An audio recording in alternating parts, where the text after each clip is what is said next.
Today, recapping the top half of the table from what was the Premier League season of 21-22.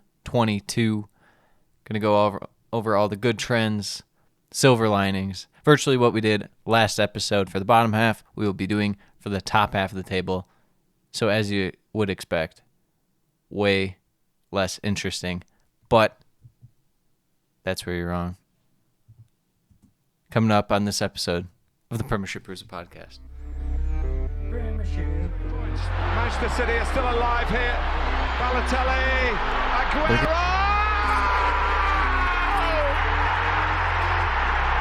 Back, Fuchs. The ball in behind Damian Vardy! It's 11! It's heaven for Jamie Vardy! You are an ostrich. Well, your head must be in the sand. Is your head in the sand? Are you flexible enough to get your head in the sand? Now the fans are shouting every week, Louis van Gaal's army! Louis van Gaal's army! Feet after a fabulous start, the game just got away from you there. I have nothing to say. Nothing to say about the game at all. Drama from day one! This is the league we want to watch!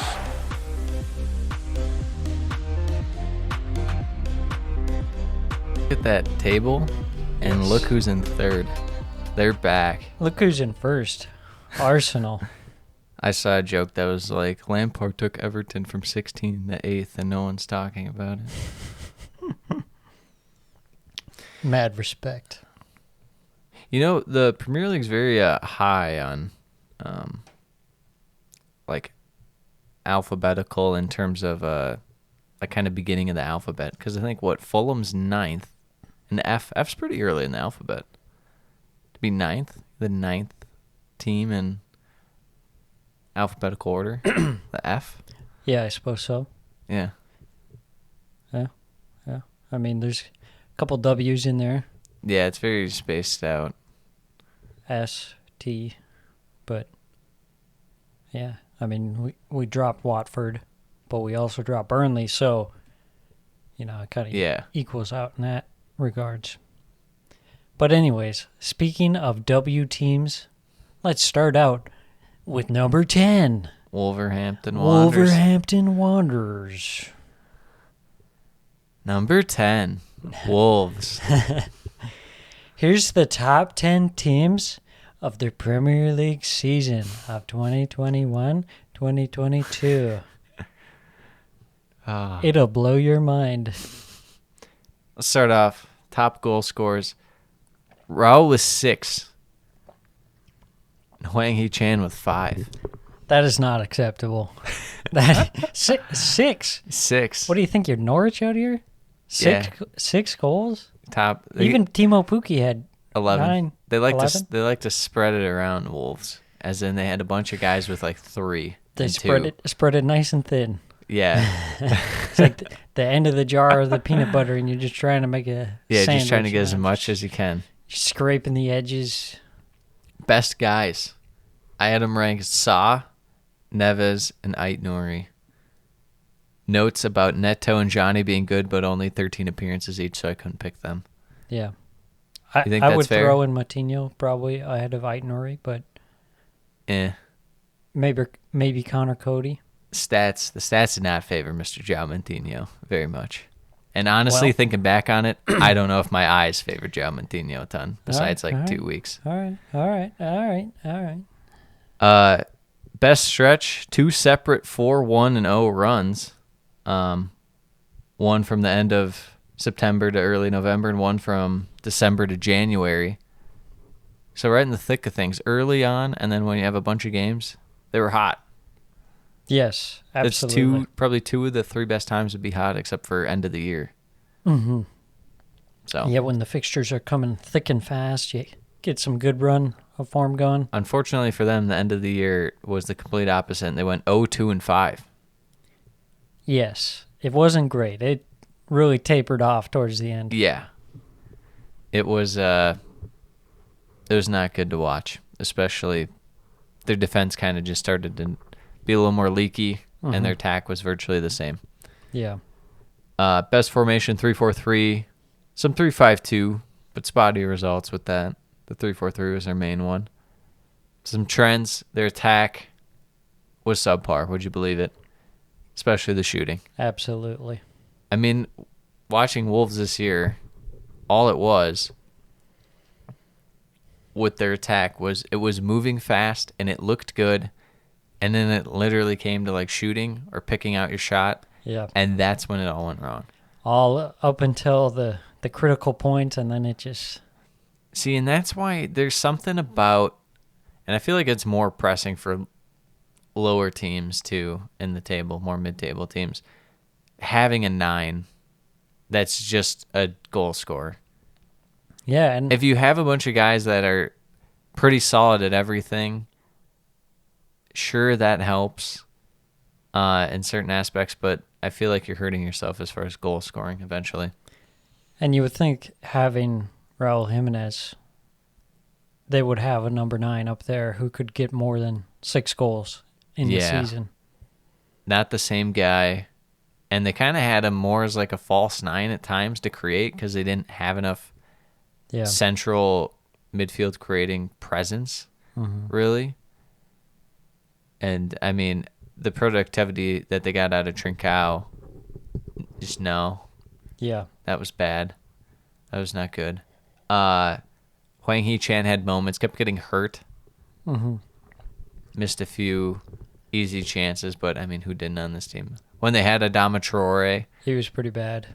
A lot of counterattack chances that he just wasted, threw away. So, but I mean, they're passing solid, dribbling good.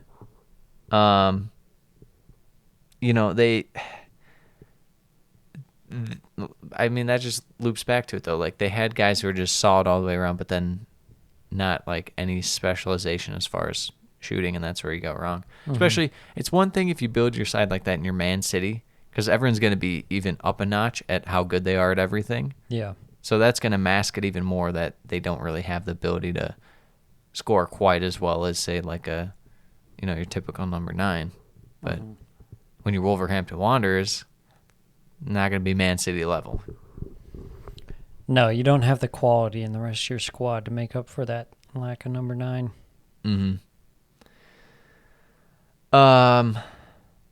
Solid D. When their D was going this year, it was borderline elite. Jose Sa, big part of that. Cody's solid. Kilman, you know, there wasn't much expected out of him. Played pretty well, I would say. Yeah, the first half of the season, they were probably one of the better, probably top 4. Top 4 defensive. Defense, yeah. And then it kind of dropped off in the second half of the season. I noticed a difference, I thought, when Saiz kind of fell out of favor and they started to bring back Willy Bolly. I thought the defense took a bit of a drop-off in that moment. Well, yeah, Willy Bolly kept playing over Kilman towards the end at that center back role, and you don't want to be relying on Willy Bolly at these times. Especially Cody and Kilman had something going there for a while. You play together for so long. There has to be some certain chemistry. You'd think that would matter, but we don't know what to make of Bruno Lage. No, he's kind of an agent of chaos. He really is. I mean, and for my sake, I like that. If you're Wolves, I don't know if you love that. Yeah. The midfield was kind of mediocre all the way around. Tackles, interceptions, aerials. I think the thing with their midfield is that when they could control the game, then they would do well. But if the other team took the game to them, they struggled because, you know, obviously they don't have much defensive aspect. Yeah, they have midfield. kind of like 2 8s. Yeah. And you have Moutinho, who's like 35. So you don't have that athleticism. Yeah, I mean, I think it's about time we talk about Mr. Jose Sa, goalie of the year, which coming in the year, we didn't know. I mean, you lose Patricio. Patricio had been solid for him. We're like, Jose Sa, we'll see. Yeah, coming in from the Greek league. Yeah, Olympiakos. Yeah, cheap. I wasn't sold on him for sure, but he definitely changed my opinion of him, and he did really well for Wolves. I think if he were to be at a higher team that required more distribution out of the back and stuff like that, playing with the ball at his feet, yeah, probably not as good, but he's an elite shot stopper. Yeah. Some trends I noticed. Wolves found themselves out of their medium range of defensive actions per game. They had a lot less success. That went for if they're forced to defend a lot, kind of with what you were saying, but also if they didn't have to defend really at all, it still was a bit of a mixed bag. But if it kind of went that way you were saying, where it's like a little defense here and there, and that's bound to happen. If they're controlling the game, they're going to get a goal or two, and then they're going to be able to absorb the pressure late on. So I feel like there was definitely a route or a game plan to their success, and it kind of had to follow that certain path. Yeah. Also, good passing games, higher win rate than good games in terms of dribbling, yet they were good at dribbling. Very strange. So it kind of felt like they had to play a certain way in attack, holding that position like you're saying. If you're just kind of banking on dribbling in your counterattack, it wasn't going to work well because for whatever reason they couldn't counterattack with crap. Yeah. Downfall, shitty shooting, potentially ran out of gas and desire once they knew they couldn't get in Europe. Some injury stuff, but not enough to derail the season. It's more like spotty ones, especially Hwang Hee-chan. Give him a C+. Is that fair? Would you say maybe B-? I'd probably lean towards a B-. Okay. I think a top half finish for Wolves is good. I'm a harsh grader. Silver lining, system seems like it'll have relative success. Keep in mind, they didn't really bring in much last year for Bruno Lage. Yes. Maybe this summer they can bring in an additional 2 or 3 guys, get some people implemented in the system. Yeah, and we'll see if they can hold on to Ruben Neves. I feel that's like a big talks have cooled down quite a bit around him, Mm-hmm. as opposed to more so during the season. I think after he got that injury, it was kind of like, I don't know if that turned teams off of him or what, but still a great player. And if Wolves can hold on to him, that would be a huge success going into next season. Great success. Great success, very nice. Sam's take. Wolves have to get more output out of their offense. It was kind of, I guess, in a way, not as exposed because of how good the defense was in the first half of the season. So, yeah, they were down with pretty much no arching goals. Yeah, the lack of goals was absolutely huge. If they were conceding more goals, it would have just looked that much worse. But I think the good thing about Wolves is that they're kind of like a steady Eddie team. Mm-hmm. Their results don't fluctuate too much. They're not losing 5-0 and then win 5-0. They're kind of just somewhere in between, and that's not a bad place to work off of. No, especially since they still have that kind of relic of their little fresh. Once you're at, as you said, steady Eddie for a while, then it kind of becomes more like you just feel like you're trying to stay up rather than you're pushing forward. Yeah. Yeah, it can be a good thing, but it can also be a bad thing, like you say. Yeah, talk to West Brom about it. Talk to Stoke about it. Talk to Sunderland. Oh, my goodness. We don't talk to them. They're back, though. They're so back. They're going to do the double, come back up this next year. Be legendary. Speaking of legendary, Brighton Hove Albion, 9th. Number 9. We semi-believed in them to get up to here, around this mark, and here they are. But if you asked us like halfway through the season, we would have been like, this team sucks. Maybe not halfway through. More like 2/3. February. Yeah, 2/3. The February mark would have been like, uh-oh.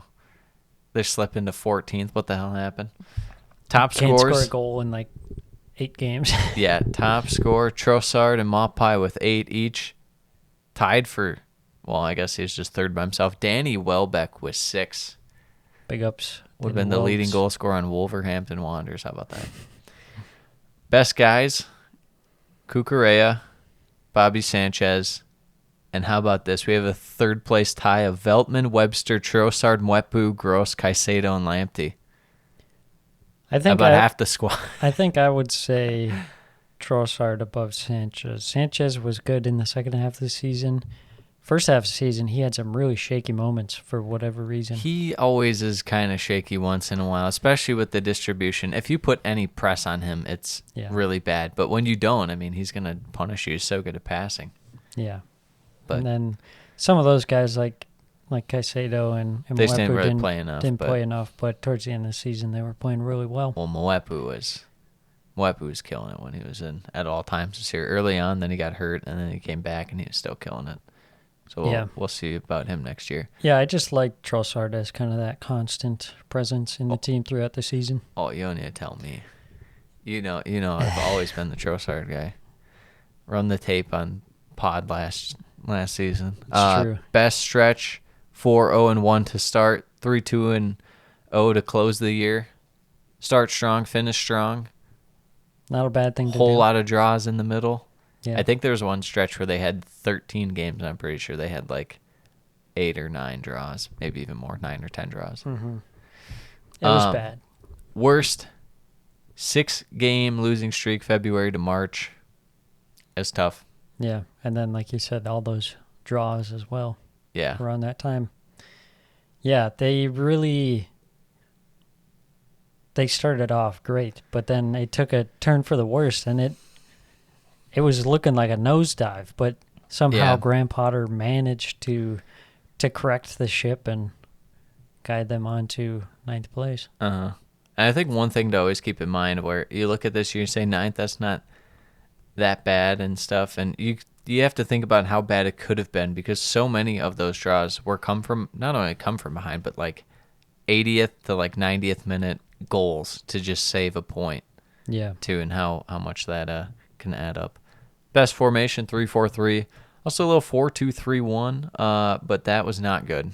They lost every game that they had like that. It doesn't even make sense with their players and their team. I don't know why Mr. Potter would even try.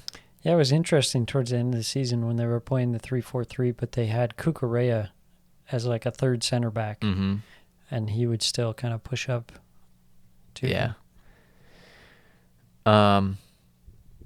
Their raw numbers aren't terrible. Obviously, that's going to happen when they're possessing the ball as much as they do, but the attacking efficiency was quite bad. Quite bad. Yeah, so absolutely. This kind of goes back to our Wolves talk too, where it's like if you have a bunch of guys that are well-rounded, that's great, but specialization as far as goal scoring is needed at some point from someone other than like Trossard. Their top 3 shock rating action games were 0-0, which makes sense because we've said this about Brighton for a while. Sometimes they get very conservative and they just pass. Yeah. They just pass around the box. Sometimes they'll cut in the box and they'll loop out and stuff. Yeah. But they don't really ever put the ball either in the net or even take a shot. They just don't do enough. It's funny you bring about the comparison to Wolves because they have similar problems where their attack was pretty awful, but they went around about it in like completely different ways, where Brighton was a team that wanted to possess the ball like at all times, and then Wolves like to try and counterattack a lot, and Brighton were too conservative, whereas Wolves a lot of the time they'd just be like popping shots from outside the box. Yeah, on the counters, and it was just wrong decision making by both teams for just in complete opposite ways. Yeah. High long ball accuracy, most switch ups for non-top 6, very high on crosses, so they had some people that can launch the ball. The passing was good. Yeah, I think that's when they looked their best, when they were getting the big switches and able to pull teams out of position. Yeah. Able to dribble for shots, but didn't result in goals due to lack of efficiency when it came to shooting, which, I mean, like that goes ahead with that specialization in attack. Like, can have people that are well-rounded, but eventually you need some guy that has enough quality to where he can create his own shot. Yeah. Neil Maupay. And it seemed like they were always playing their best when the passing was free-flowing, not when, you get some sticky feet and guys were holding on to the ball too much trying to do something, and then everyone else was just standing around. Mm-hmm. Good tackling team, decent intercepting. Less tackles kind of resulted more winning was a trend I noticed for them. Also, high and low interception games, not good results, whether it be they were getting caught out on the counter and then they just had to hold the ball, or they were just pinned in the whole time. Either way, not good. Bobby Sanchez, fantastic year. Would you say he was the top 5 goalie this year? No. What would you rank? Who would you rank ahead? I think there's more than 5 that are above him, though. You got to name There's them. so many good You got to name keepers. I mean, obviously Saw, Okay, De Gea, Saw. De Gea, Pope. I would say Ramsdale was better. I would disagree. I think Fabianski was probably better. Okay, you could maybe make a case for that. I think Maybe Allison or Mendy. Allison. Yeah, Mendy was pretty good for a while. Ederson didn't do too much. No, Ederson honestly had a down year this year. Yeah. So he's around there. It's in the conversation. Pickford, I would say, was better. No way. I mean, he was exposed because Everton's defense sucked, but Pickford was not very good. Well, He was, you know what, that swayed? You know how you were swayed? Because he showed up when it mattered most. If you value that more, that's fine. I can get down with that. I but just don't think Bobby Sanchez was that good. Like, he was good in like some games, but overall, I think there were a lot of keepers who were better throughout the season. I put it out there just as food for thought. He's around there. I think you rate him a little higher than I would. Oh, that's okay. You can keep Jordan Pickford. Did you see the goal he conceded for England this week? Yeah, I thought we were talking about the Premier League. I know, but did you? I'm just out of curiosity. Did you see that? No, I haven't watched a soccer game since only watch Premier League. You only watch Premier League. I'm a purist. You're not allowed to listen to this podcast unless you only watch Premier League. Yes. You can't be cheating on the Premier League. Don't want any outside opinions. Downfall. Needed consistent 9. They could not have it. And then just too conservative, I felt like, for big stretches. Great. I still gave him that B+, A-. Is that fair? I think I'd go B+. Okay. I think that run in the middle of the season was really bad. It was tough. But, the first part of the season and the last part of the season were really good, too. So it's kind of hard. Just got to iron out the consistency. Yeah. Hard to figure out what grade that would I'd give him, we'll say B+. 9th for Brighton. This is their highest ever finish. Yeah. Normally they're around 13th or 14th. That's fair. We'll give it to him.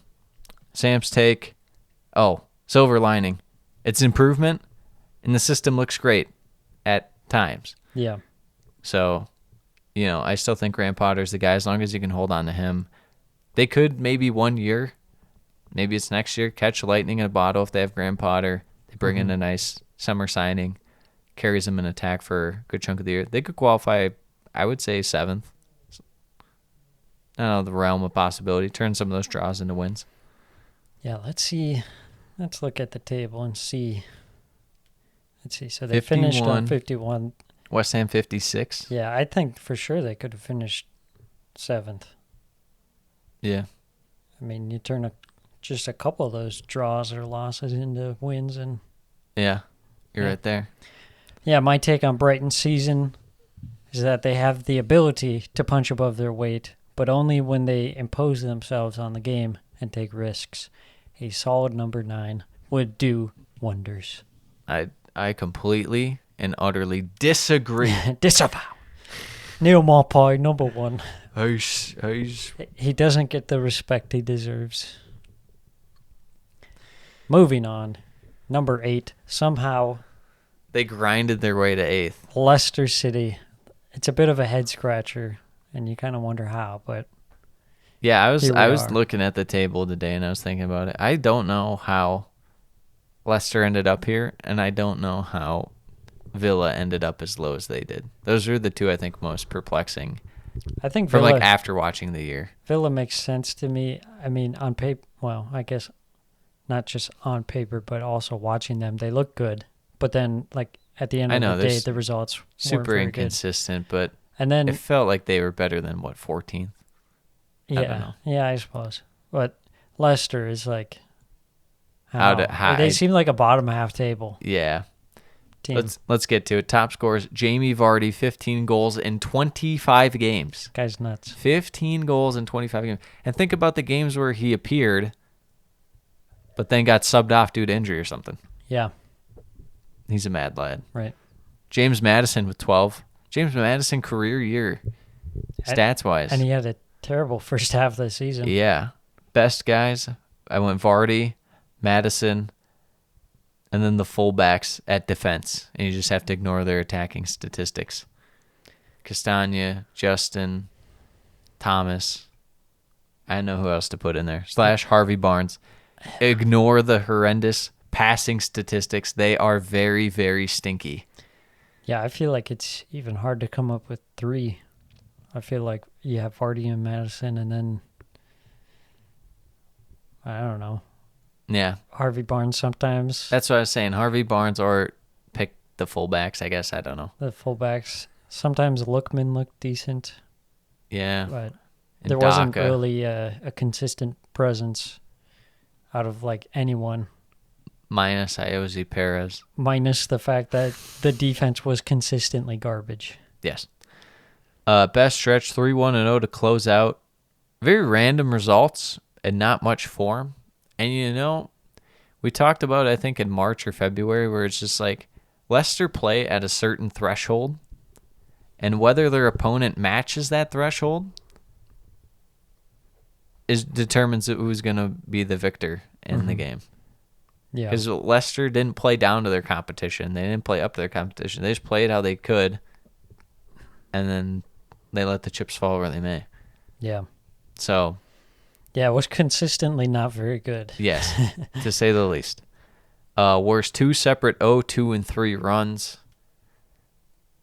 Best formation, not much 4-4-2, but it was their best. Otherwise, 4-2-3-1.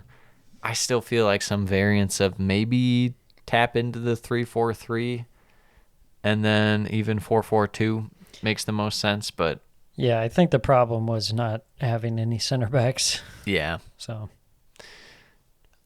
Trends, Mr. Kasper Schmeichel was not good, but the D did not help either. I think they, just in general, if you're doing all the defensive categories, they were like I want to say 14th best defense. Yeah, I think there's 6 teams worse than them.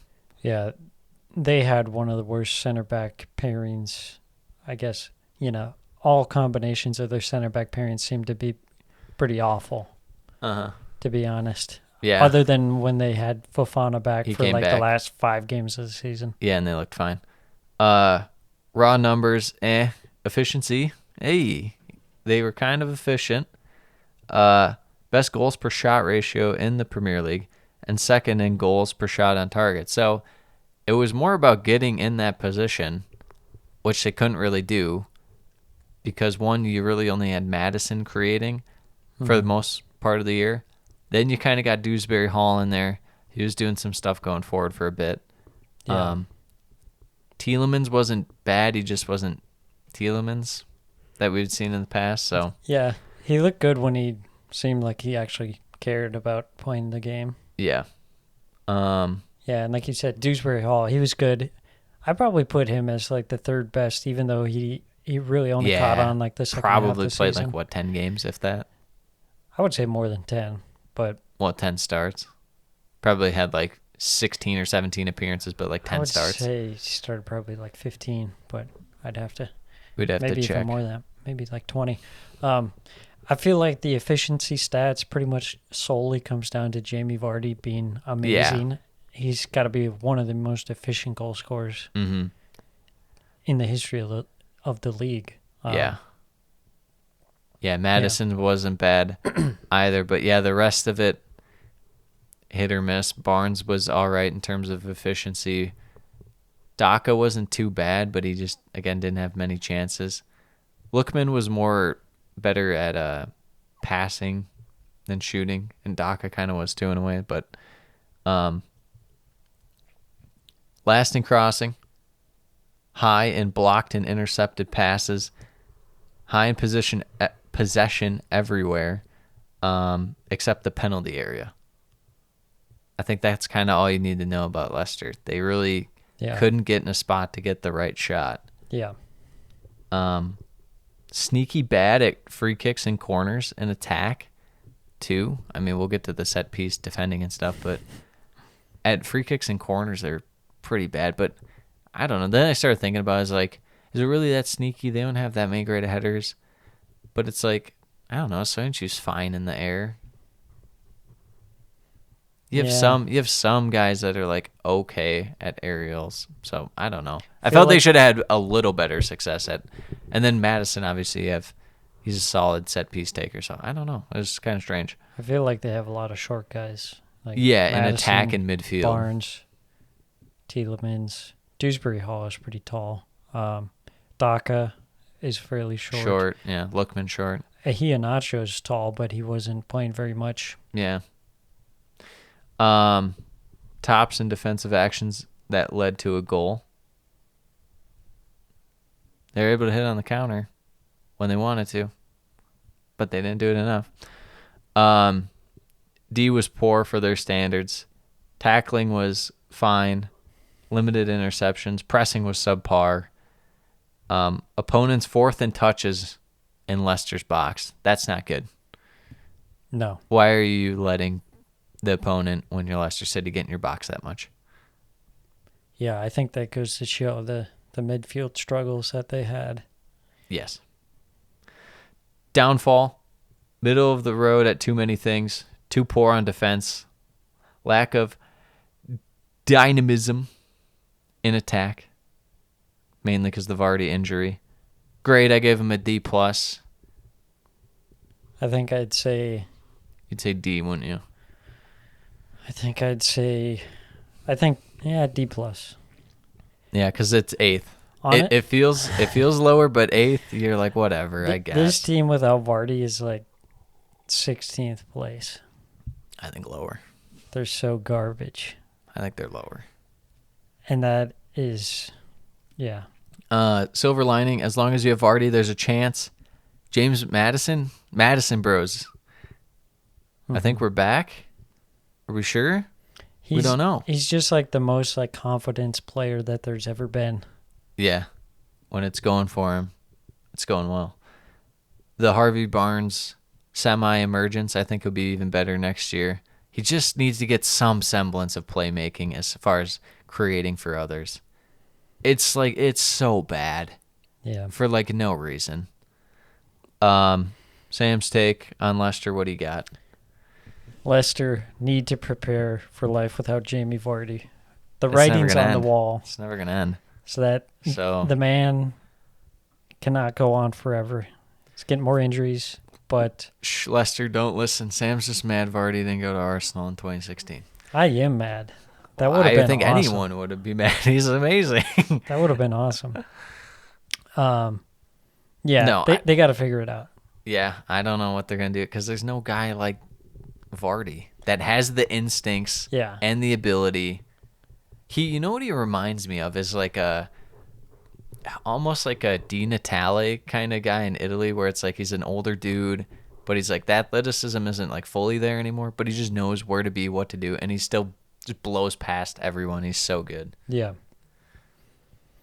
Yeah, I think this is a case where they got to replace him by committee, not just try and find one guy that can be the next Jamie Vardy. Because maybe next year. It's not going to happen. Maybe next year, Daka a little better. I thought Daka was hugely disappointing. I mean, we've seen him have a lot of success, whether it be in Europa League games or Europa Conference, where he pops off. But then I felt in the league he was Yeah, not that great. Not very good. Yeah. Well, we'll have to see. And not to mention Iheanacho, massive drop off From last year. Looked like he was back. Now Yeah. he's in the gulag. He's back. Yeah, he's back to being back. West Ham, speaking of being back in Europe. Back in Europe. 7th place, qualified for the Europa Conference League. Round of applause. David Moyes. Sam's doing the one hand, people. Top scorer, Jared Bowen, 12. Team of the season snub? I think he's third snub behind. It's Son, and then Kane, and then Bowen. All deserving, all snubs for that Mane spot. All three guys are better than Mane. Yeah. Yeah, I agree. But number one's got to be Son. Yes, Son, and then Kane. I ranked them. Son, Kane, I think and Bowen. Yeah, I agree. Not to mention, and we'll just get to the rest of the team of the season later on.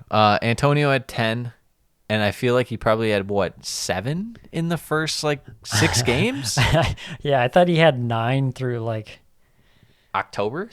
Something crazy. He was just tearing it up. Yeah. And then I don't know what happened.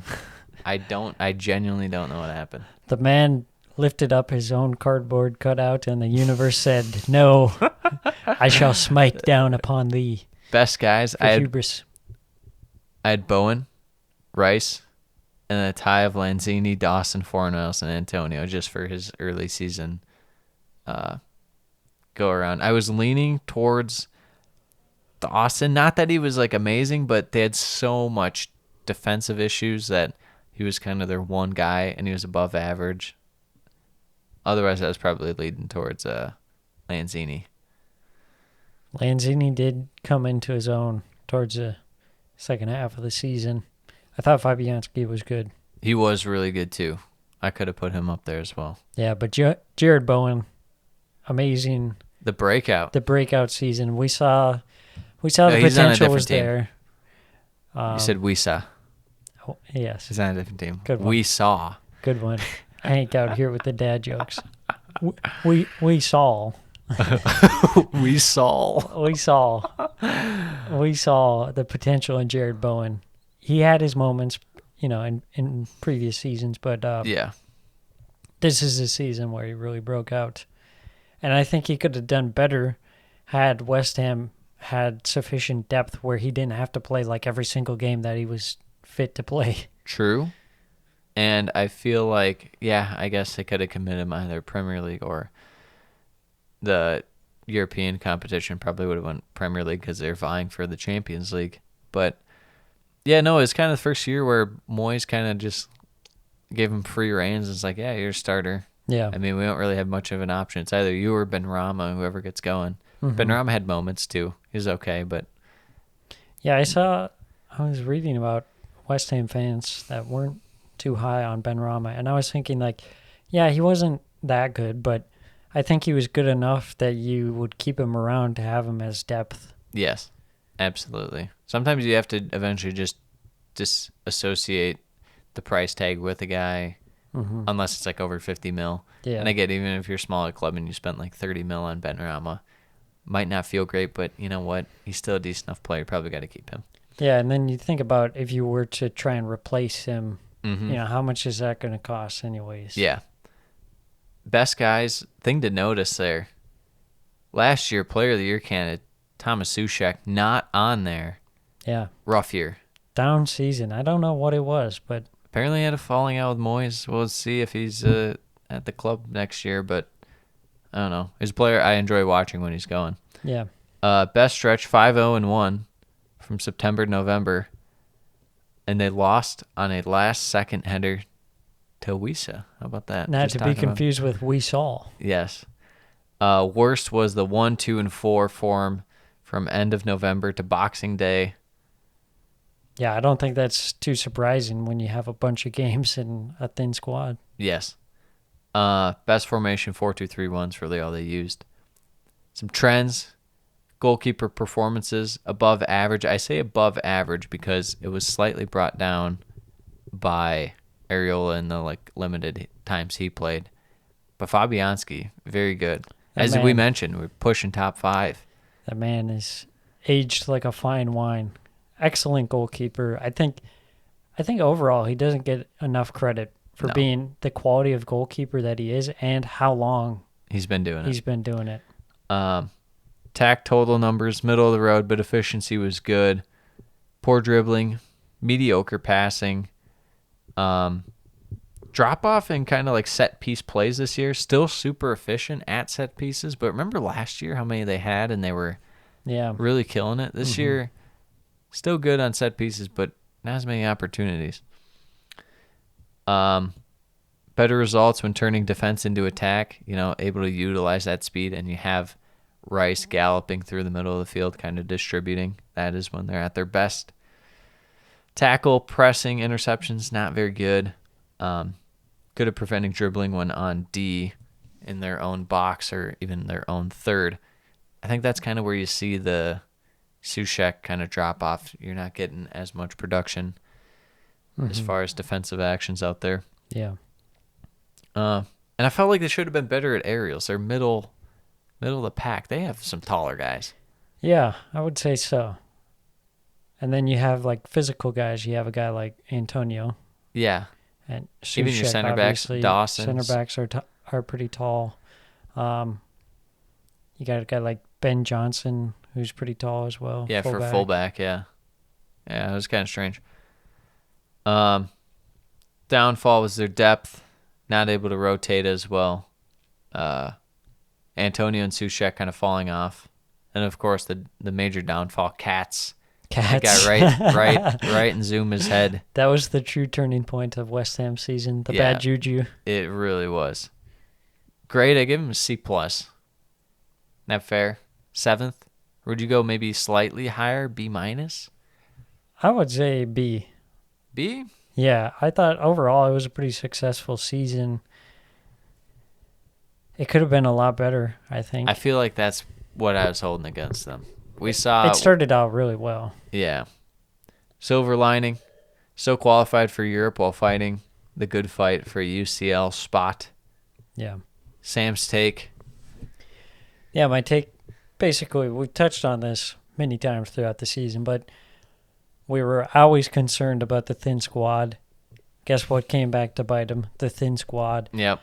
They were pushing in the Europa League. They got pretty far in that, and then, like you said, they were also trying to push for that Champions League spot. And it comes to a point where, when you have the thin squad that you have, you got to prioritize one or the other. Yeah. And they were trying to go for both. You can't fight the two-front war. It doesn't work. Yeah. Another team tried that too, and we'll get to that later on in this episode. Moving on, we have the most disappointing team of the year. Speaking of teams, you don't know how they finished where they did. Yeah, genuinely don't know how they were 6th. They felt like they should have been in Brighton's spot. Yeah. Manchester United, top scorer, CR7, 18 goals. Fantastic output. Bruno Fernandes, 10. Mason Greenwood was 3rd with 5. Macho Man Mason Greenwood. Macho Man. Fred with 4. He was tied. He was in 4th. That's what I like to see. I like to see no Sancho, Rashford, up there. Yeah. Don't want to see those guys up there. You don't need to. No one needs to. Don't want to see those guys. Unbelievable. Best guys, CR7, Bruno. Fred, I didn't know who to put. I didn't know who to put for a 3rd guy. I didn't even feel good about putting Bruno as the 2nd guy. Oh, you got to put David De Gea. Oh, my God, yeah. No, yeah. He's 1. He's 1. Yeah. Which is hilarious because then I make the note about how good David De Gea was. No, De Gea 1, Ronaldo 2, then Bruno 3. That feels more right. Yeah. Best stretch, 4-1-0 to start. 4-1-0 after the puppet master Ralph Rangnick took charge. How about that? The downfall. They had Ole Gunnar Solskjaer, and then they fired him. And then they had Ole Gunnar Solskjaer V2, where the results were not that much different. Literally the exact same. Worst, they closed 1-1-4. Yeah, not good. They had nothing. They had nothing going for them. Best formation, 4-2-3-1. Some 4-2-2-2. Limited sample, but it looked good out there. How about that? Anytime you're throwing that in there, respect. Yes. Some trends. David De Gea was elite. Is probably up between him and Saw for keep of the year. Yeah. All those attack options and money in an attack. Well, guess what that gets you? 7th best attack in virtually all categories. Sam shaking his head. Why? Why are you shaking your head? What do you got? What you got to say? The amount of money that was spent on this squad for them to be absolutely garbage. Paul Pogba. Comical. Sancho. Paul Pogba. What happened? He had 4 assists in the first game. It was all downhill from there. You thought it was his year, but no, it turns out he doesn't really disappeared. care. He literally just disappeared and never... He's the ultimate me before team guy. Yeah. Surprised how little they crossed, given the fact Ronaldo, pretty good header of the ball. Given the fact they had guys that were able to kind of like cut and stuff with the ball, Sancho and Bruno can create. So strange. Midfield D was so mediocre, it was unreal. Yeah. And you'd say, oh, well, mediocre, this is Manchester United we're talking about. Yeah. It shouldn't be mediocre. It should not. When I say mediocre, I actually mean like they were the 11th best like midfield. Yeah, just because they've been bad for the past few seasons, quite a bit over the past like 8 seasons since Sir Alex Ferguson left. Other than like a couple decent... A Mourinho year. Yeah. Just because they've been that bad absolutely does not mean they should be that bad. It's Manchester United. They're supposed to be like, a top-tier club. Yeah. Fighting for Champions Leagues and league titles and FA Cups and whatnot. But the rebuild has been an absolute disaster. And how many times are they going to... It's like rebuild number 4, at least. Maybe 5. Moyes, Van Gaal, Mourinho, Ole, Rangnick. Not Rangnick. That doesn't count. Ten Hag. Ten Hag. There, 5. We'll stick like Rangnick kind of with Ten Ole Hag. / well, he's not even with the club anymore. He's out. Yeah, but it was kind of like the transitionary period. I guess. The more pressure the D was put under, high tackles, high interceptions, and or opponents' shot-creating action total, the less likely they were to win. They allowed the 7th most shots on target. That midfield, truly lacking any defensive presence in midfield. I don't think you watched Manchester United this year. Stonewall. Fred McTominay. Matic. Yes. Defenders can block, clear, and win aerials, not tackle or intercept. Dalot, the only semblance of a wingback. The others are just fullbacks. Yet, what did they do? They pushed them forward as if they were wingbacks. Because that's the modern way to play.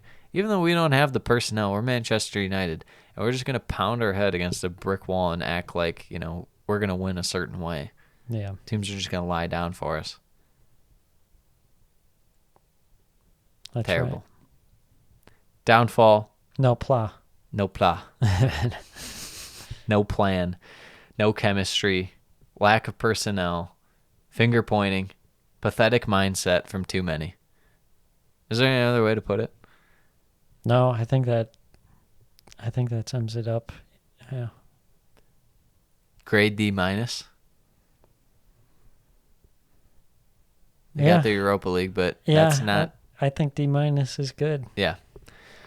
Silver lining, new era. Again, for the 5th time. We go again. We go again. Proof. And it's not getting any better. Yeah. It's only getting worse. proof of what went wrong, at least, like, hey, we need a 6.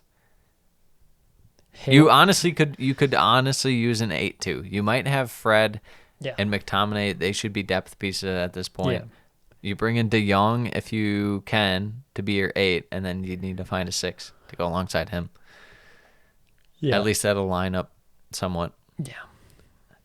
And then it's almost like you're going to be getting even better center backs, but you're not. You're going to have the same guys. It's just that there's not going to be as much pressure on them. Right.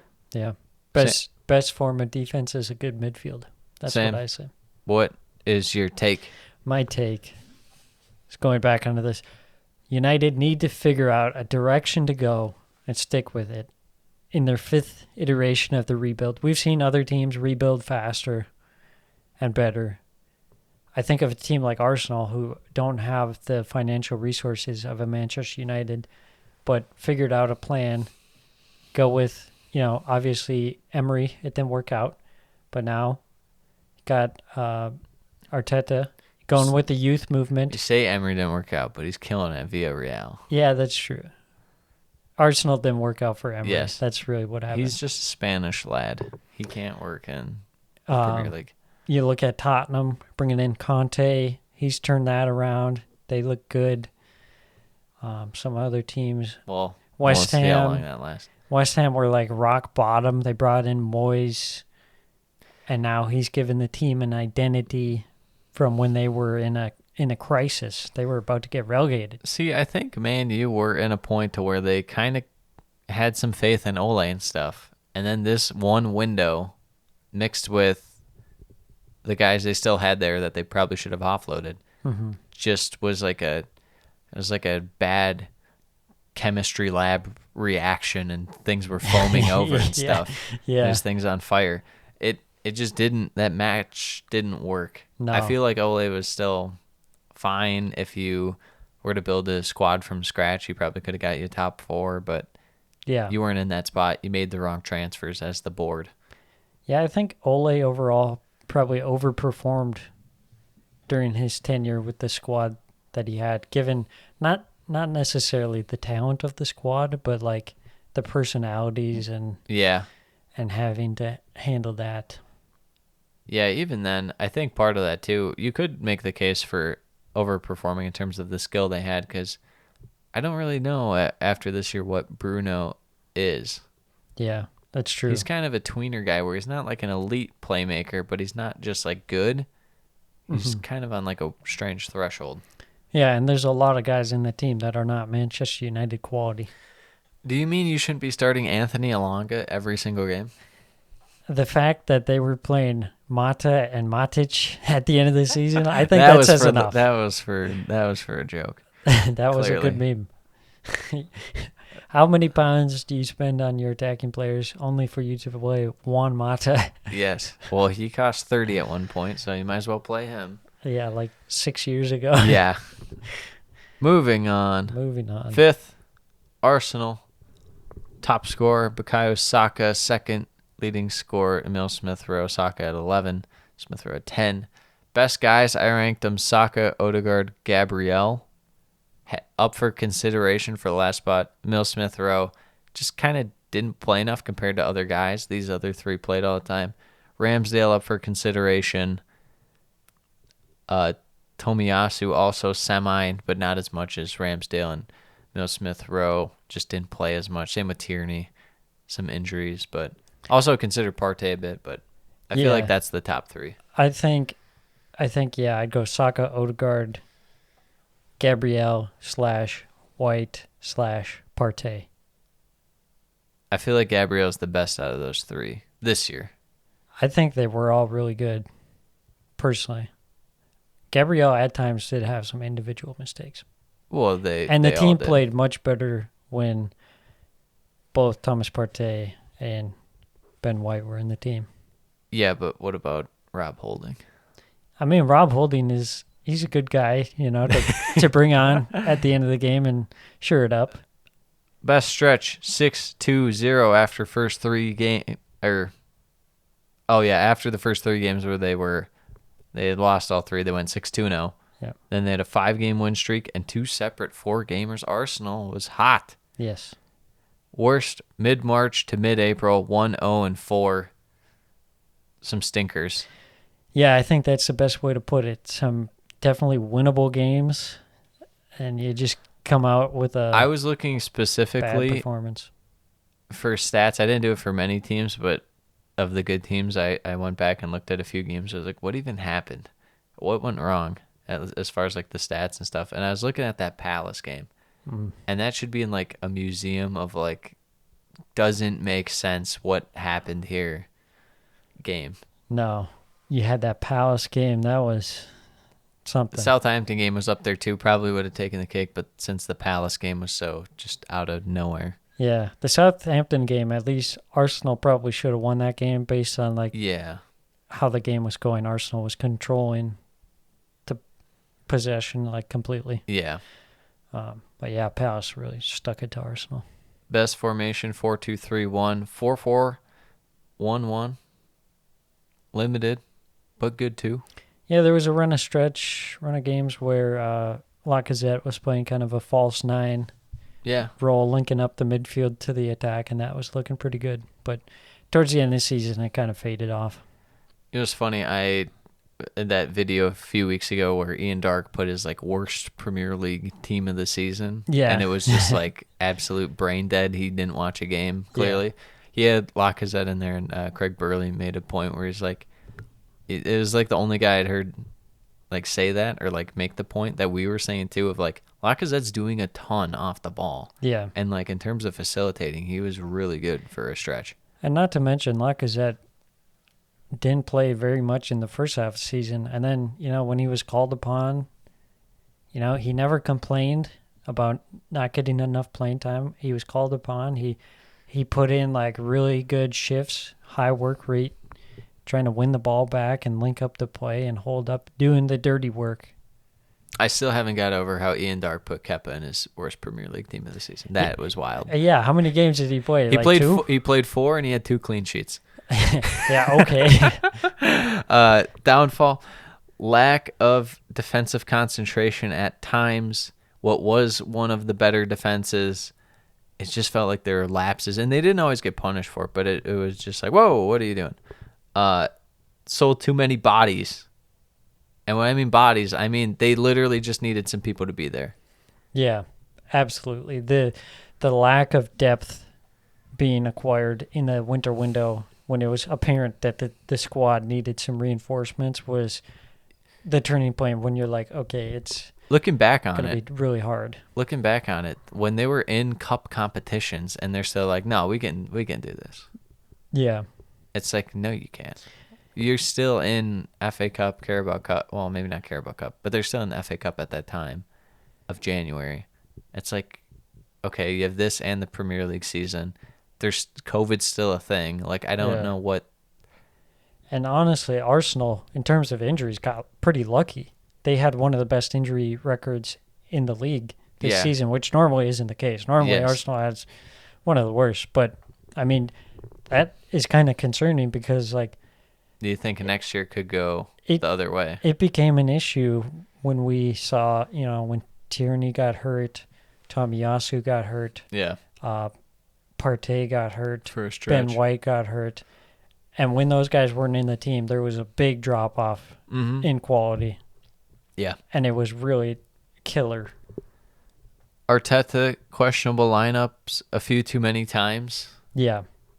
It's just like games that you can't afford to miss, and Arteta's like, how about this one? And it's like, I don't know if Albert Lokonga is good in this situation. Yeah, throwing in Albert Lokonga when he hasn't played for like 2 months as like the single pivot against like Liverpool or something, or Palace, and it was just one of those things. You see the team sheet and you're like, oh, this is going to be terrible.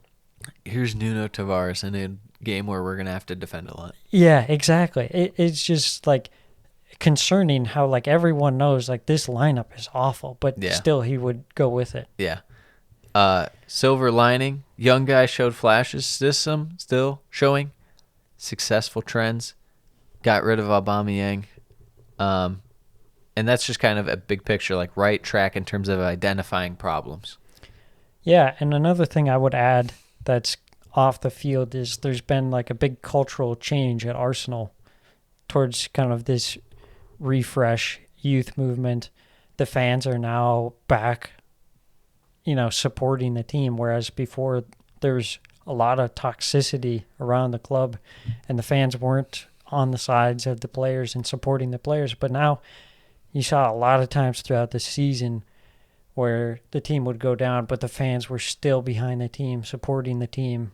There's nothing quite like being a big club and you have to go through like a retool and you bring in some veteran guys and it just goes poorly like it had for Arsenal the last few years. Yeah. Because that's the worst feeling as a fan, is like you have this success. You're like, all right, let's build off this. We have to make changes, obviously, and the club knows that. Let's make changes and we'll get better.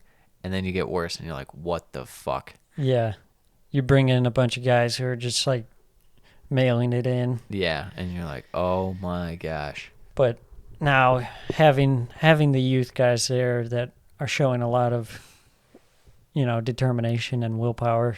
Yeah, I mean, the main injury that I noticed this year, and it was more just kind of like lingering stuff, was Emil Smith-Rowe. I felt like if you just in a vacuum took their best guy is Emil Smith-Rowe. Yeah.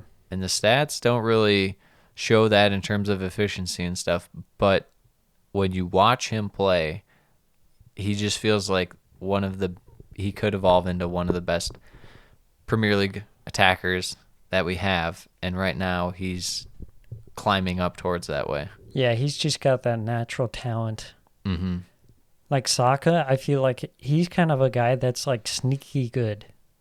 Like you watch him and you're like, he looks all right, and then he'll just pull off like a crazy dribble move, pop a shot, and score. Yeah, he has moments where he doesn't show up for good chunks of the game, and you forget he's out there, and then he does something amazing in terms of turning defense into attack, or just, Arsenal's forward, and then he makes a individual move and, creates a goal somehow, and you're like, oh my gosh.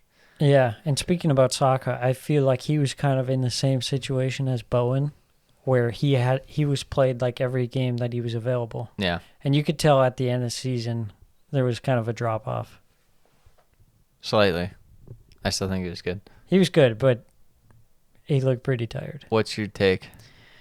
My take is overperformed overall, but still choking away the UCL at the end of the season was a massive disappointment. It was well within reach, had the games in hand, and then that 4-point gap. Yeah. It was really whoever had the games in hand this year was like... cursed. Yeah, it was cursed because United had a stretch where they were up and stuff, and then they even had a game in hand, and then it just went all downhill. Mm-hmm. And Tottenham had it, and it fell down for them, and then Arsenal had it, fell down for them. And yeah. So... And then I said the black hole at striker is a huge issue and needs to be addressed, and you need more depth in the squad. What grade did we give them? I gave them an A or A minus? A minus. B plus, A minus. That's fair. Yeah, I think if you don't look too hard at the Champions League failure, because really they shouldn't have been there in the first place. In my opinion, they should have been fighting for more Europa League spots. Yeah. I mean, coming into the year, I thought that between them and Tottenham, I kind of knew what Tottenham was, and Arsenal had like a wild card aspect to them. Yeah. So I felt a little better about Arsenal, but that was mainly because we had Nuno and we didn't know who Tottenham's manager was. Right, that was a completely different Tottenham. But no, I still feel like fifth is reasonable for Arsenal. But then again, you didn't anticipate United being as terrible as they were, so who knows? True. Moving on, speaking of Tottenham. Yeah, United looked like they were going to be really good. How wrong we were. Top scorer, Son 23, Kane 17. Both not good enough for the team of the season. Yeah. Best guys, I had Son, Kane. Sane Cutton. I don't know who this is. You're just about to say something else. I was going for they signed Leroy Sané, but I call him Sane. Sane. He's insane in the membrane. Son, Kane, and then Romero /Hoiberg /Kulishevsky. Hoiberg, you might be sitting there saying, oh, he's not as good as the other two. Yeah, but he was there the whole year, and he played like 34 games, so that's got to count for something. But Fair. he was pretty decent, but Romero and Kulishevsky, both really good. Yeah, they were pretty nuts, honestly. Best stretch, 6-3-0 when Conte took over, 8-2-1 to close the year out. That one loss came last-second winner to Brighton. How about that? Worst, 2 separate 3-game losing streaks from 9/11 to 9/26, and from January 29th to February 23rd, both including losses to Chelsea. Must be pointed out. Best formation, 3-4-3. Some trends. Tremendous attacking efficiency. Raw numbers aren't quite there, but that's kind of how Tottenham was this year. They're very much like West Ham in a sense when it came to attack. Where it's like if they get in that final third, they have the quality to create it and push it over the final line. Yeah. But their main part was midfield to final third a lot of times, it kind of felt like. Mm-hmm. Getting into that final third. So, teams had success tackling Tottenham in their own defensive third, which is kind of strange. Possession in opponent's third/box, quite pedestrian. Again, it was about getting there, and they couldn't quite get there as much as you'd like. Yeah. Tottenham need to meet a threshold of chances, and they had attacking success. So if they're able to create, like 12 or so goal creating or shot creating actions, they generally win. If they didn't meet that number, they were going to lose. Goalkeeper, neutral. Lloris, very middle of the road. Yeah. He had his moments, He's but old. overall, I don't think he was... Are they looking to replace him? Well, they did. They signed Fraser Forster, new number 1 goalkeeper. Yes. The big man between the sticks. High completion percentage by both teams. So Tottenham's opponents had relatively high completion percentage when playing Tottenham. Tottenham had very high completion percentage. So, I mean, part of that is, they kind of had semi-open games. They didn't have the most dynamic defensive midfield or defensive aspects to their midfield, to say the least. So, not to mention they were definitely comfortable kind of sitting further back. Yeah.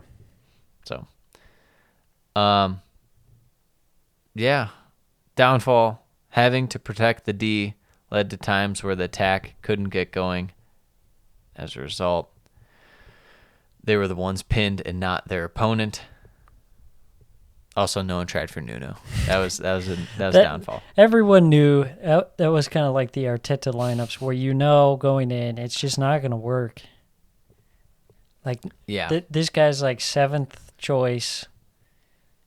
How confident do you feel like, all right, we got our guy. He's first choice, no second, no third, fourth, fifth. Nuno. 7th. Come on down. Yeah, all right. Price is right. Yeah. I think this is the year that we're going to get to the Champions League now that we got our 7th choice manager. Yeah.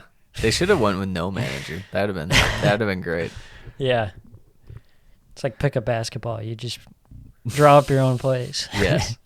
I think it has to be said about their defense, though, and this was good under Nuno for stretches and under Conte, too, but lowest opponent shooting percentage for shots on target. Not that great at pressing or intercepting, but least amount of defensive errors. So they really had to protect that defense and kind of make sure everyone was in there putting in a shift. Yeah. Otherwise, guys like Mr. Jaffet Tanganga would be exposed. Chaos factor. Really, it was a tale of two seasons. It was the Nuno season and it was the Conte season. Yeah, but even Conte times was kind of early on was time. a little It took time. But once it got going, it really did get going for Tottenham. Once they got Kulishevsky firing, no looking back. Once Conte came out and lost Dele Alli and got Kulishevsky and said they got worse. Yeah. That's when that's insane. Grade, I gave him an A-. I think coming into the year we had them as the 6th best team. I think 6th or 7th. We had them and Arsenal like flip-flopped or something, but Yeah. good result for them. Silver lining, Conte did it, top 4. Son and Kane bounced back. I think people don't talk about that enough. Son and Kane were not playing that well early on. No, they were struggling like hardcore. Yeah. And really the silver lining, a amazing winter window. Mm-hmm. Really kind of put them over the top. They have to keep that momentum rolling. Yeah, they could be scary with the Conte connections. You know, they've already brought in Perisic on a free. Who else are they going to bring from Inter? Lukaku for free. Lukaku. Sam's take on Tottenham, his hated rivals. What does he got to say? I said, tale of two halves. Conte was able to do wonders with a squad that showed little life under Nuno. Bringing in Kulo was a massive key to unlock Kane and Son, and they were super efficient in attack. Yeah, I mean, he was so good all the way around in terms of attack and defense, too, putting in shifts. Kulishevsky. Yeah. Truly a wild card. I would say the one downside of Tottenham is that they had a hard time, like, just controlling a game and playing, like, having the majority of the possession. Mm-hmm. It felt a little too reliant on the counterattack. Yeah, or it had to be, like, not necessarily a counterattack, but really fast build-up play. Yeah. So, moving on. 3rd place, we have Chelsea. Top scorer, Mason Mount with 11. Kai Havertz, Romelu Lukaku tied with 8. How did Lukaku get 8 goals? Don't ask me. I don't know. I didn't even believe it when I had to type it. Best guys, Reece James, even though he's hurt for most of the year, I had to put him as the best. He was absolutely amazing. Mason Mount and then Tony Rudiger. I feel like I'm missing something. I don't think Rudiger's that good. That's because you don't get it. Everyone loves Rudiger like, oh my God, this guy's amazing. I think he's like kind of bad. Oh, man. I don't think you watch games. I've seen him play plenty, and it seems like he makes a lot of mistakes, but... No, he's kind of... He's an agent of chaos. Yes, he really is. He's like a bullpen reliever who comes in baseball, and he'll like walk the bases loaded and then like strike out the next 3 guys. And he's throwing like 100 miles an hour. Yeah. He's pretty much the Fernando Rodney experience, like all-star level Fernando Rodney at like center back. Yeah. And right now he's got it going, so. I personally just don't rate him. You prefer more kind of easygoing in terms of you don't have to be scared by the center back doing crazy stuff. Yeah. Keep my blood pressure lower. Yeah, yes. I mean, there is also probably the aspect that I don't really care for him personality-wise. Yeah, see, he's the ultimate you love to have him kind of guy. Yeah. And when he's on the other team, you absolutely hate that guy because he's just going to be giving the other team shit the whole time. The game that stands out to me is that Leeds-Chelsea game where he got a penalty at the end for that little soft contact. And then he was like fighting everyone on Leeds. That's because he's Tony Rudiger, and now he's gone. Best stretch began 8-1-1, mid-January to mid-March, won 5 in a row. Worst 1-5-1 stretch, mid-December to mid-January. They just couldn't find the goals in those games and kept drawing.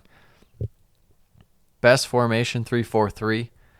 Trends, Mendy, fantastic when called upon. Wasn't called upon that much. Efficiency was 6th best, but raw numbers still pretty high. Pen merchants and free kick merchants, along with being the best dribbling team out there. 2nd best passing team makes sense.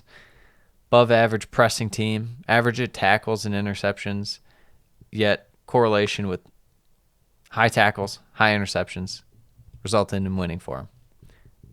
Error-prone defense at times, very much like Arsenal. Still good defense, but error-prone.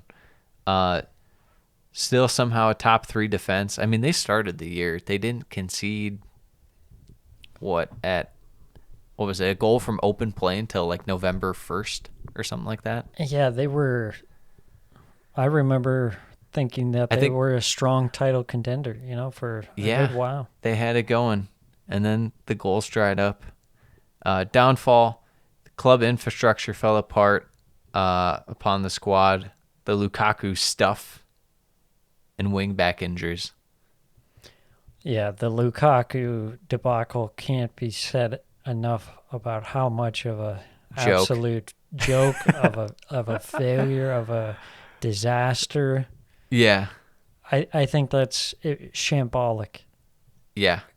Completely shambolic to spend this much on a player. You know, you're bringing him back. Yep. And then he's doing interviews saying that he wants to be on other teams. Yeah. And completely, it's like disgusting to see. Like, I feel bad for Chelsea fans watching that. You have a player who's he talks about, I always want to come back to Chelsea, and then it's almost like he just wants big money moves. Yeah. It's almost like that. Yeah, I mean, I would say, the club infrastructure part, I feel like that had more to do in terms of long-term impact, not being able to re-sign Rudiger, not being able to bring back Christensen, stuff like that, maybe. Yeah. More so than on the current team. There's just kind of like a cloud of like uncertainty hanging over the team. I feel like the biggest thing for their downfall was the wing-back injuries, because Chilwell and Reece James were absolutely fantastic. Yeah, they were getting so many goals. Chilwell was popping off. Yeah. I mean, Reece James looked like their best attacking player, and he was at wingback. Yeah, and if you're gonna have that wide, dynamic play and attack, that's just gonna free up goals for guys like Mason Mount and stuff. So, grade B-/B. Coming in the year, you probably would have said like C, but given everything that happened, I feel like B- is probably the grade. Yeah. Silver lining, UCL qualification given everything. Window to add, now that they got the ownership stuff settled, and Thomas Tuchel can align his squad, Tommy Tuck. Yeah. What's your take? My take is, despite taking the second half of the season off, hello, Charity FC, they still managed to finish third. The attack is an issue and relies too much on wingbacks. Need a good striker, and you got to make decisions on players like Pulisic/Ziyech. Are they in? Are they out? If you ask me, yeah, in or out. Let's just go through it. Are you in or out on Pulisic? Out. I am too. Yeah. Ziyech, I'm okay with. I don't know if Chelsea's the club for him, but I'm okay with. Yeah, I think he's a good depth guy. Yeah. Second place, Liverpool. Top score, Mohamed Salah. And then I put their second and third, Mane 16 and Jota with 15. Excuse me. I put their second and third. Thank you. I don't think so. Best guys, Salah, Alisson, Mane, Trent, Alexander-Arnold.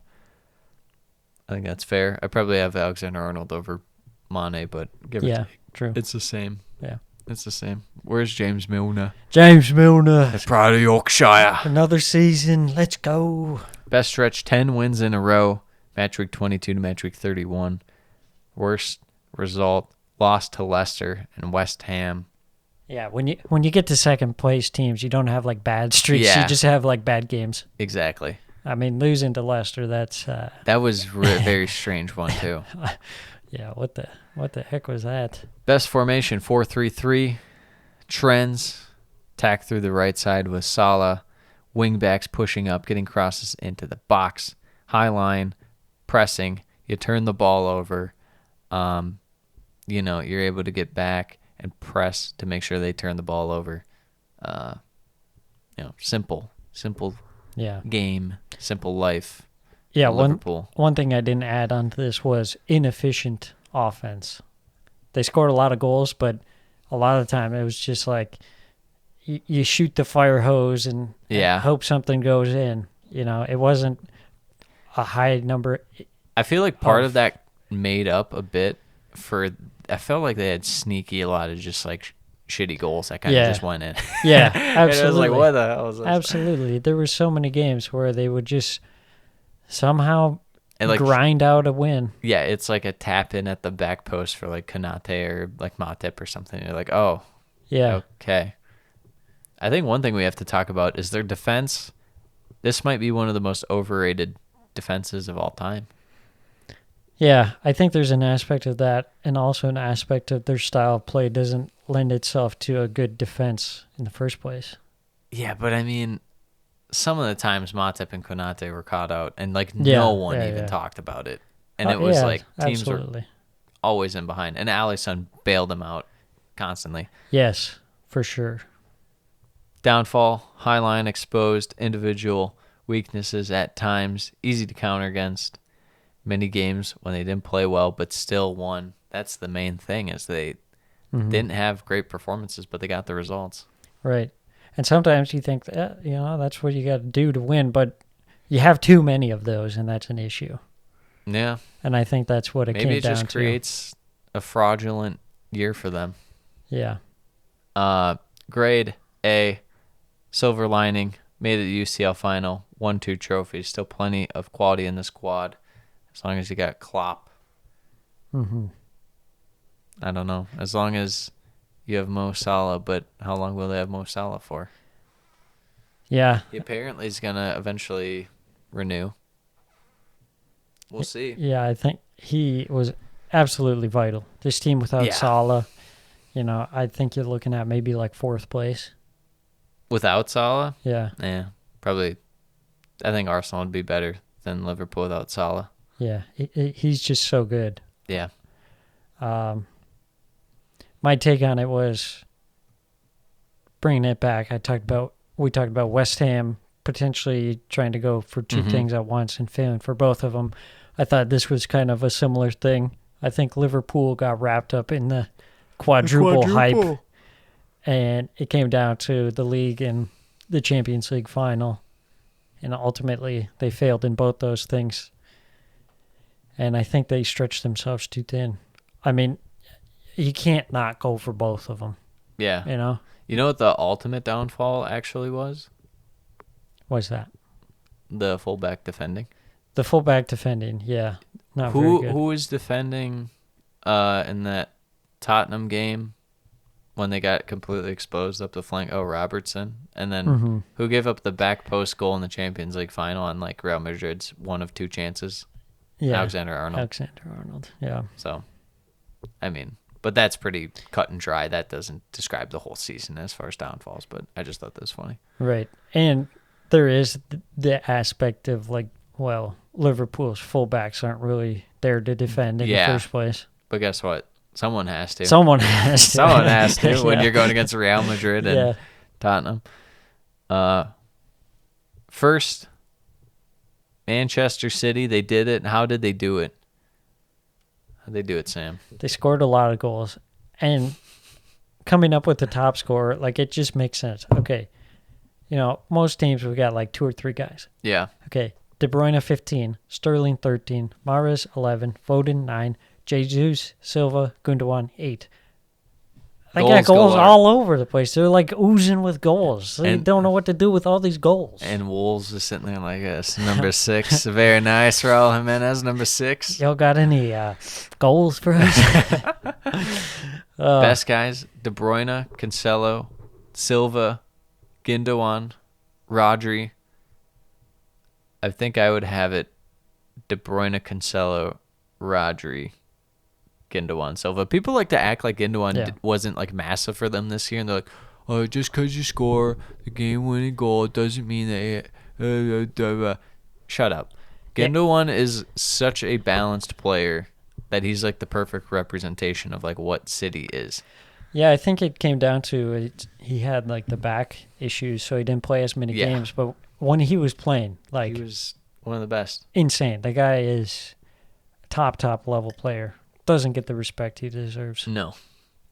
Best stretch, 12 wins in a row for match week 11, match week 22. Worst was their first 10 games with a loss to Spurs and Palace, some draws with Southampton and Liverpool. Yeah, thinking about that Palace game. Maybe that did it. Wolf went too far and he got Man City's head. All right. You broke them, and now they're gonna take it all out. Yeah. Best formation 4-3-3, along with 4-2-3-1 to end the season. Trends, they're passing. What are you going to do? They can put the ball wherever they want. Yeah. Long, short, medium, doesn't matter. I saw a graph and it showed like the passing maps. Yeah. And like the weight of the passing, like how valuable. You know, all teams have their own, like some teams better defensively, some are attack, some are played wide, some are narrow. Yeah. Cities was like perfectly symmetric, each player perfectly weighted in perfect position. It was insane. Yeah. De Bruyne finding in half space outside the box, just able to create so much with the dribbling and the distribution and the shooting. Just the ultimate weapon. Getting the byline, little cutback crossing, massive for them. Having the tap-in merchant himself, Raheem Sterling, to be there. And then, just the depth in terms of goal scoring, truly incredible. Yeah, I think there were ways to shut down City, but no one really exploited them that much. No. We saw Palace pressing in the midfield and forcing Rodri into some bad giveaways. And also, if you can prevent City from getting the ball into the box or getting the ball to the byline and then being able to cut it back, that takes out about like 95% of their offense. Yeah. But no one would ever just sit like, really what you got to do is like sit 6 back. Yeah, all the way. And then like 4 in front of that. Yep. And that's it. It's over. You're done. Yeah. Pep solved. Downfall midfield was susceptible to pressing, however, rarely got exposed. Defense wasn't great. Yeah, their defense at times was... Honestly, it was literally Watford. It just didn't happen nearly as much, where they just have so many guys on one side of the pitch, and it's just completely open. Yeah. Just acres of space on the other side of the pitch. And if you switched it up one time, you were gone. Yeah, I think teams got lulled into like, not complacency, but like being afraid because their offense was so good. Mm-hmm. Like they didn't realize that, hey, if we just put together like 2 or 3 passes and we start running at their defense, it's not that good. Yeah. Very similar to Liverpool's. Yes. Like there's a lot of individual errors. And you have Diaz as just rocks. But the rest of it's kind of pieced together by whether it's attacking defenders like Cancelo, Trent Alexander-Arnold, or just the weak link of a center back, whether it be, Stones or Ake, or for Liverpool, Konate. Yeah. Matip, kind of not fair to say he's a weak link, but he's not as good as Van Dijk, obviously. So, and then you have also the fullbacks, again, for City pushing... pushing. What did you say about Pepe? You call him a bitch. The fullbacks were pushing very high up the pitch. We saw Tottenham exploit them on that. Tottenham, with the 3 goals that they scored. Tottenham and Palace had like the perfect plans. The Southampton one was kind of just, first off, the Liverpool draws. Liverpool's Liverpool. Other teams aren't going to be able to do what Liverpool can against Man City. Southampton draw, it was like Southampton just took it to them for like 15 minutes and they got a goal out of it. And they made City do what they hate doing, is playing from behind, because they don't know how to do that. Exactly. So, grade, I gave them an A. I mean, you won the league. B, I get B. You spent so much money. Yeah, I gave them a B because, like... You're supposed to win. You're supposed to win. And the true goal for this season was to win the Champions League. Well, they did that. And they didn't win the Champions League. Oh my gosh. Silver lining, won the league. Yeah. Yeah. Maybe Grealish showed flashes so your £100 million player can show up next year potentially. It's so crazy watching England and how good of a linchpin Grealish is for them in that system compared to this. He wasn't like bad in this, but like people will look and be like, "Oh, he's super efficient." It's like, yeah, why wasn't he playing all the time? Yeah, there was a reason. Yeah. Sure, he was good in small stretches. Guess what? 100 million pounds for a bench stretches guy. is not okay. Yeah. Just reading the line I wrote for you on Sam's take. Yeah.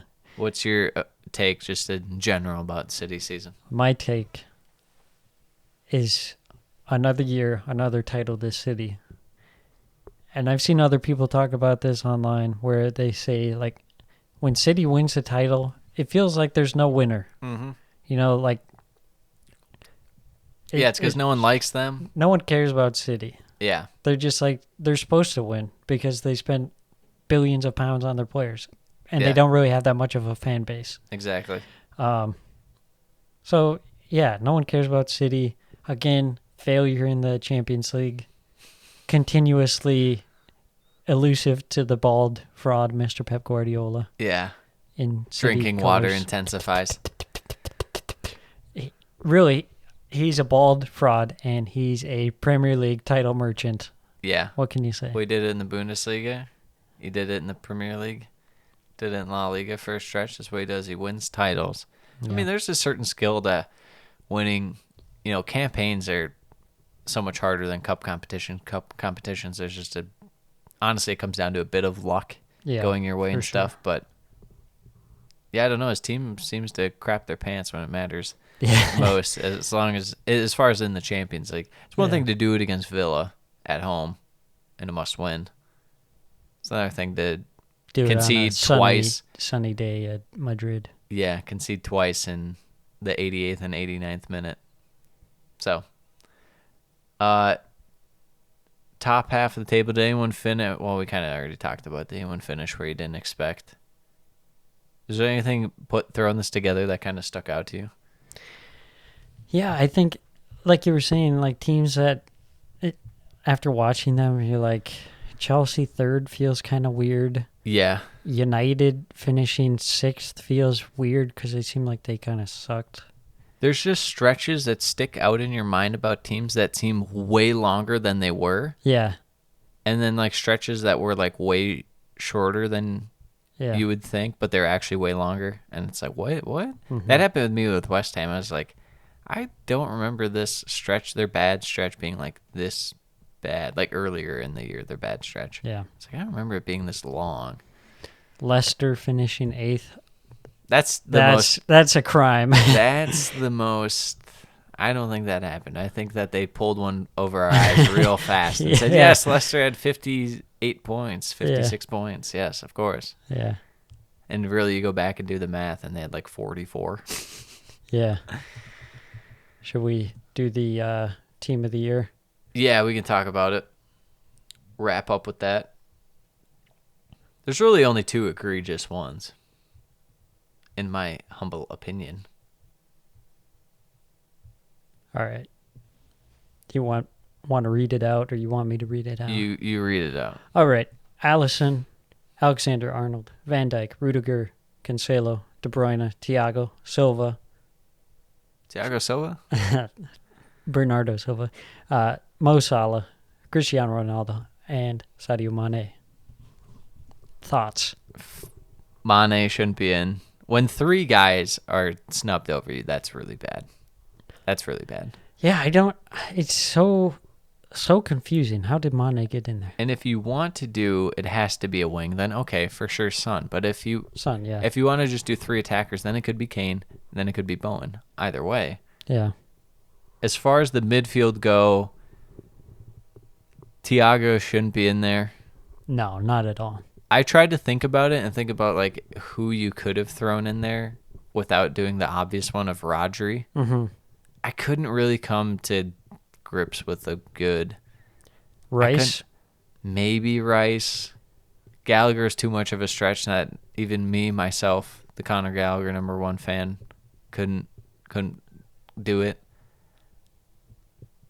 Other than that, I was like, I don't know. There's just not really. Yeah.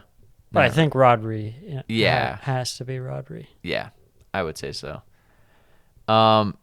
Backlines, whatever. You could probably drop Rudiger, but it's like, who else are you going to put in? I don't know. Yeah. And then keep Alisson's fine just because he came up so big for Liverpool. We're the better keeper, sure, but, whatever. I'm not gonna out of like the most freak out. clutch moments. Yeah, Yeah. I'm not going to freak out over that. So, yeah, it's just really the two spots. Were you thought De Bruyne shouldn't have been in there? Yeah, De Bruyne, Salah. No, Get him terrible. out. Terrible. Yeah. Thiago, I think there were, quite a few players that were better than Thiago. Yeah, it was kind of strange to see him in there because there are other guys too. Because Thiago was injured for stretches at times, not like super long or anything, but moments where he wasn't playing a ton. So he didn't play all the games. I don't know. His quality was fine, Yeah. but I felt like Liverpool's they almost like took turns as far as games where Liverpool midfield players that really stood out. Like sometimes it was Keita that was really, really good, and sometimes it was Thiago, and it kind of just felt like it was more of a team aspect. And when it's like that, it's hard to put an individual player. Yeah, Henderson sometimes. Yeah, it's hard to put an individual player just to encapsulate all of them. Yeah. You know what I mean? Yeah. Yeah, whereas you look at like Thomas Partey for Arsenal, like it was more like off and on. Like if you had him, it was good, but without him, you don't have someone to fill that role. Yeah, not to mention, they didn't have anyone to kind of fill for him. No one And not picks to up the mention, slack. you kind of get lucky in terms of like other guys weren't really there that might normally be there. In terms of, if you want to get not like pragmatic about it and like think like if Bruno had a really good year, they wouldn't be like, oh well, that's too offensive minded midfield. It's the Premier League team of the season. They'd throw Bruno in there, Yeah, but he it didn't play that doesn't well. matter. Same with Conte. Like if Conte played all the games and had a good year, he'd be in there. So there wasn't a ton of competition. It's kind of open. So get why Thiago could be up there. I just don't. I don't really. I feel very strongly Mane shouldn't be in there. I feel pretty strongly Thiago shouldn't be in there. Yeah. Is that fair? Yeah. Okay. I think that's the general consensus as well. Well, I'm more trying to zag. And I'm saying that Mane and Thiago are the only ones that are guarantees. What about Ronaldo being in there? You're fine with it?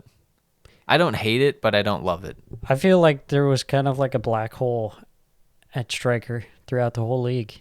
Like you look at City, they played without a striker pretty much. Liverpool kind of had a revolving door of like guys who aren't really strikers. It has to be Kane or Ronaldo. Kane scored just as many as Ronaldo.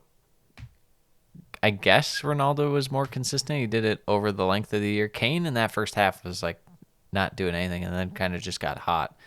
But then you'd say Ronaldo went like 7 or 8 without scoring, so I don't know. I'm fine with Ronaldo. I think I'd still give it to Ronaldo. Yeah, it's a toss up.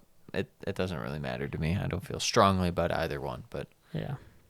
But I think for sure Son should have been in there. He was immense. Yeah. Yeah, it makes no sense how those three guys were bypassed for Mane, other than Liverpool love from the media. Phil Foden, Young Player of the Year somehow. Yeah, what is that? Not Mr. Saka. What is that? Phil Foden? What did Phil Foden do? Like he scored like 9 goals. 9 goals, 5 assists, but I mean that's. I don't know. What if you took Phil Foden out? Would City have really been like super major drop off? I mean, the only Foden moment I can remember, he had that goal against Everton, which they were about to draw that game, and then he scores late on. Didn't he score against Liverpool as well? Maybe he did. But I mean, it wasn't like crazy individual play or anything. Yeah, like that. yeah. And it wasn't like the main like component of his squad. I feel like it has to be Saka, but yeah, you would think so. What do I know? It's too bad Gallagher couldn't really continue his form. Yeah. Would have been nice to see. They'll never give it to a Palace lad. Yeah. Yeah. So there it is, top half of the table. Salah over De Bruyne, Player of the Year. Man, it's really a toss-up. It's tough. I feel like Salah was more of a consistent presence throughout the whole season. Yeah. De Bruyne he really only had that one drop off kind of after the AFCON. and De Bruyne really turned it up like to 11 at the second half of the season. Yeah, he was kind of coasting for a bit early. So Yeah. I agree. All right, top half of the table done. Next week, Premier League awards issued out by none other than me and Zam. What did we name the trophy? The hankies? The hankies. You get a hanky. Yep. The golden hanky. Yeah, and you put it right in your like shirt pocket. Yep. Or on top of your, or you just blow your nose with it right away. Yeah, that would be the true style. Thank you very much. All right. And it's not even gold; it's like yellow. Yeah, it's not appealing to look at. It's one trophy you don't want. No. All right. Until next week, I'm gonna try and wrangle Sam from stop calling Pep a pussy. Until then, pushing. adios.